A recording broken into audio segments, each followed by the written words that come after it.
Hey guys, here's something I didn't realize until recently. Did you know there's only 6 Foot Archer unique units in Age of Empires 2? I think each unit presents their own interesting niches in the meta, and there's a few that clearly stand out among the others. In this video, I'll be covering what I think are the top 3 Foot Archer unique units, while comparing each unit to that respective civilization's Arbalest unit. Since there are only 6 unique units for Foot Archers, I only have one honorable mention for this video. Now without further delay, let's get into the video. Coming in at number 3, we have the Britain Longbowman. Like many of you, I have fond memories spamming this unit in the scenario editor 20 years ago. Looking at comparisons versus the Britain Arbalester, an elite Longbowman has 1 additional range and 1 additional attack for a slightly higher upfront cost to get fully upgraded.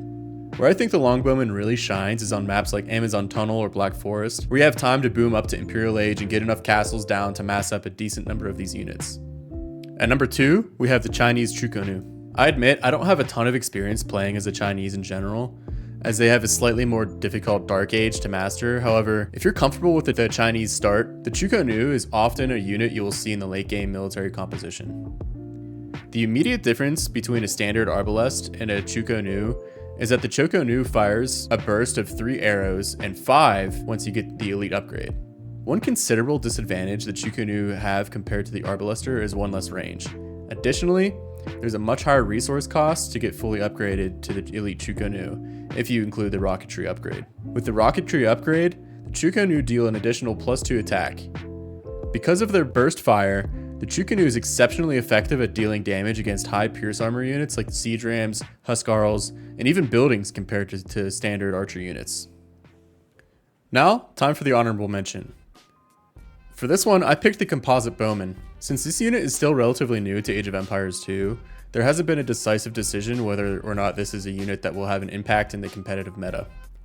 Since the Composite Bowman's bonus is that it ignores enemy pierce armor, it gets better when your opponent is using units like the Paladin or Elite Eagle Warrior or something like that. One thing to note is that the Composite Bowman only has 4 range, not including blacksmith upgrades, and does not ignore pierce armor of siege or buildings, so the Chonu still outshines it in that respect, and why it's not in the top 3. Finally at number 1, you guessed it, it's the Mayan Plumed Archer. This unit is an absolute beast. Plumes make it onto almost everyone's S tier ranking whenever they're making a tier list of unique units. Interestingly, the elite upgrade for plumes cost food and wood versus the typical food and gold we see from other units in this class. With 25 more health, 2 additional pierce armor, and a higher movement speed, this is 100% a unit you want to make over your standard Arbalest. Plumes trade well against archers and are pretty cost effective against most other units. Well guys, that's it for my list of the top 3 Foot Archer unique units. I'm sure some of you are wondering my reasoning behind not including the Rattan or Genoese crossbow for this list, so I'll talk about it very briefly here. For the Rattan, I think with its high pierce armor, it's essentially taking the job of the Vietnamese Imperial Skirmisher.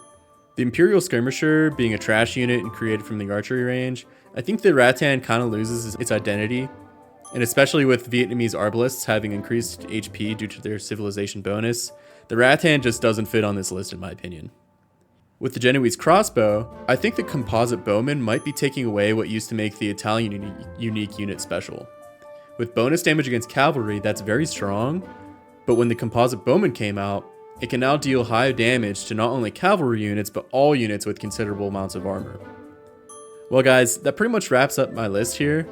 Thanks for checking out this video, and I'd love to hear your thoughts on this topic in the comment section down below. As always, have a good one.